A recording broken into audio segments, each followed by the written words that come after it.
Hello again. One of my very close friends, gave me a couple of suggestions, which I think were absolutely brilliant. And one of them is this topic, quiet quitting.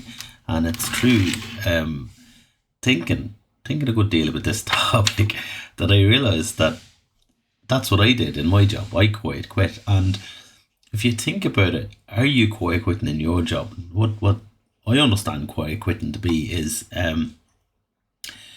I think it was mentioned around walk to rule. I think nurses use the phrase walk to rule. Go slows are also a thing. I think there was a thing a few years ago in the guards, the blue flu and stuff like that. So essentially what's happening, and it's not like it's not known. People are just basically so burnt out and so tired of the way the system is running that they're just doing the absolute bare minimum. And I actually have to be honest, I'm holding a little bit of shame around my own quiet quitting because essentially I wasn't fully aware that's what I was doing. But personally, I was so annoyed and I was so furious at my managers and at the job, um, that they weren't. My feeling is the managers quiet quitting too because they are not even doing the most basic things to support staff. So I've been in situations where I've highlighted to managers the detrimental effect to my mental health a certain situation has had. Like I'll give you for instance, I was um I was off for I can't remember what it was for mental health anyway, but I'd been off sick and I was getting myself right back. But what was happening was every single day of the week, every single day without fail, I have evidence to this if anyone ever wants to check. Every single day of the week, I was receiving emails from managers.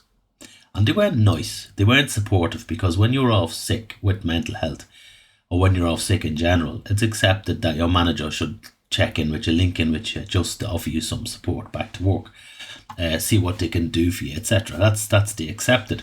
But what's happening is the managers are, because it's mental health and because it's unseen, they're using this as he's just saying the words. He's not really sick. He's pretending he's at home playing video games. He's at home watching the telly or whatever.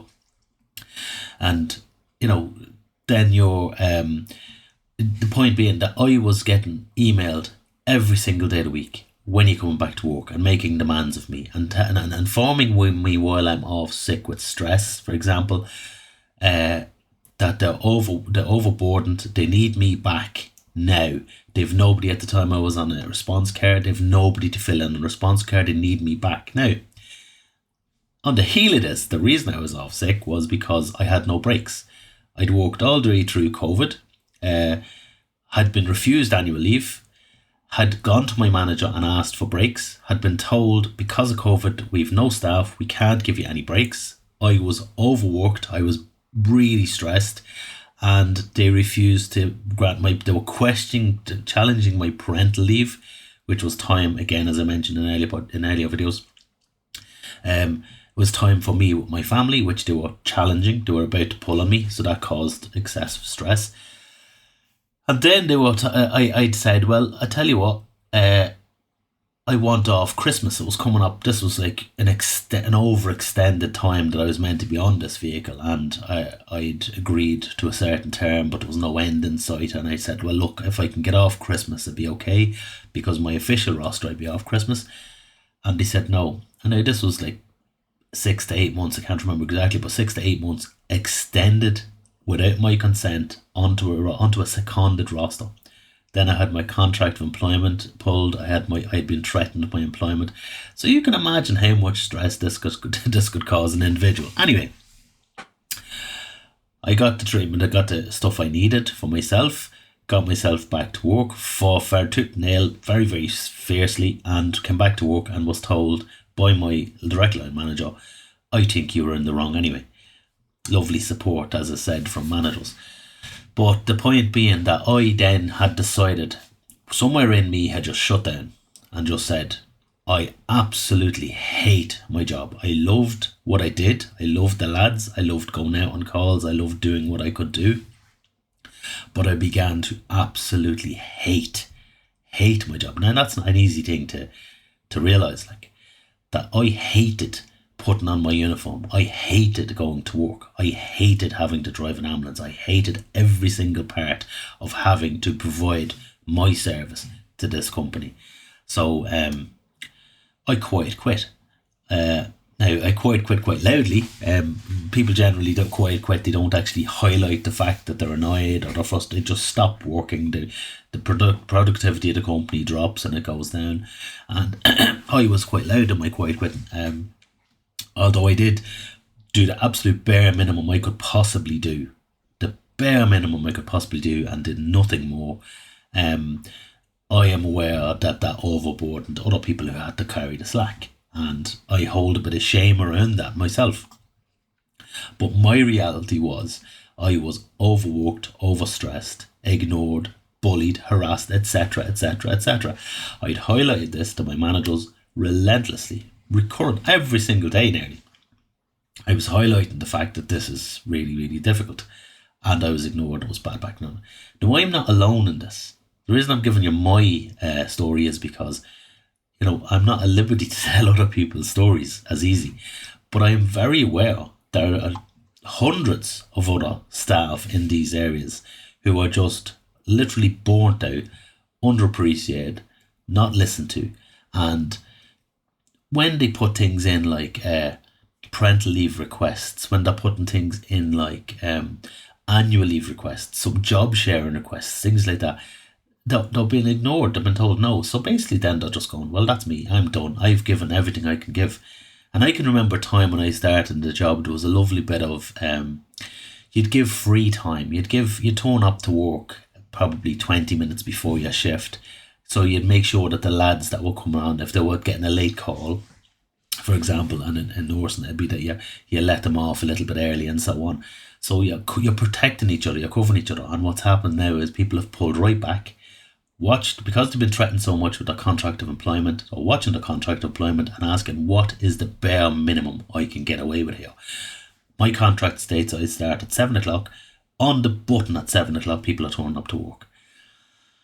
The lads that were there waiting would probably do night shift. They're kind of going, oh no, please don't call me. I don't want to be called out of this, but the reality is that's what's happening. And then those lads are overworked and they'll just come in. And there's a bit of real, tension then in between the staffs and staff themselves. So the point being that we're quiet quitting all over the place. Whether we're leaving the job or not, we're just pulling back and doing the bare minimum. So as someone who quiet quit, what would have helped me not quite quit and come back into and do my very, very best. And my very best, like your very best, I've no doubt, is more than you're paid for. And you tend to drift into this in the quiet quitting of saying, that's not my job. I'm not doing that. Don't be asking me to do that. That's not my job. And people, you'll find this, you probably heard this a lot around, that's not my job. Well, that person has quiet quit. They've decided this is what I'm doing. It's not. And I'm not holding any blame on that person, because at the end of the day, this is frustration, furious, unfairness to them. This is difficult. So the manager there needs to look at the system. Is there somewhere here that I can fix? And it is. It's very fixable, lads. It's really fixable. Just look at the person. What is this person looking for? And how can I help this person? And if I can help this person will become the most productive employee, will then do more than they're asked to do. It will no longer be not my job. They will be doing as much as you can ask them to do, and possibly that bit more. And your productivity will go through the roof. Your staff morale will increase. And if you don't believe me, look at your staff morale now. Every single organisation, every single company, every single private industry, whoever's watching this, look at your staff morale. Your staff morale will tell you how well you're managing. If staff are at each other's throats and are hating each other, if you're receiving a lot of grievances, if you're receiving a lot of arguments, if you're receiving a lot of emails, yeah, there's a question to be answered here. So they're quiet quitting left, right and centre. So we can stop that. We can stop quiet quitting. We can start looking and working with the employee, and we can start focusing on their mental health rather than running from the mental health. And as well as that, I'm very aware that managers are experiencing a lot of stress and a lot of, questioning themselves. But a manager who's got a manager position who doesn't feel they deserve a management position, somewhere is questioning, should I be here? And if someone like me, little upstart, comes up and says to them, well, really, this is what you're meant to be doing, this is what the policy says, what the manager hears is, or sees is, who's this fella telling me my job? Who do you think you are? And they basically knuckle down. There does no give then. And there's a bit of tug of war going on, there's a bit of tension. Whereas reality, if you just let loose that rope and just go, well, hold on a second. Why am I holding so fast to be an absolute belligerent git like? Why can't I just meet them halfway? If we sat down and talked and said, well, I'll meet you halfway. Like, I've had meetings with managers who have, met me halfway and been very, very nice to my face. And I've been, great, that's deadly, thank you very much. And then they go off and they tell me something in an email. I have the emails, lads. Tell me something in an email that's completely contrary to this. And I'm not alone. I'm hearing this every day from people. They're ringing me saying they were told they'd be supported, the mental health be supported, the blah, blah, blah. And then the manager sends an email to say, disregard everything I said, you're doing this. It's very unfair, and that's why we have quiet quitters. And we're going to continue to have either the me's, the ones that are just enough, I'm sick of it, I'm not taking it anymore, I deserve so much better in my life, you do not treat me like this as a human being, I'm done. You have me, gone. And you have the people also who are there, who are on the books. It looks good when you're giving your annual report to your manager, to your boss, and saying, well, we have such and such here. But how many of those people that are still on the books are actually working, and working to a very good standard? Not burnt out, not quiet quitting, not working the bare minimum, not overusing the sick leave, etc. We need to look at this. But I hope that has given you some kind of information. If you have any questions or comments, please do contact me. I really appreciate them. Thank you.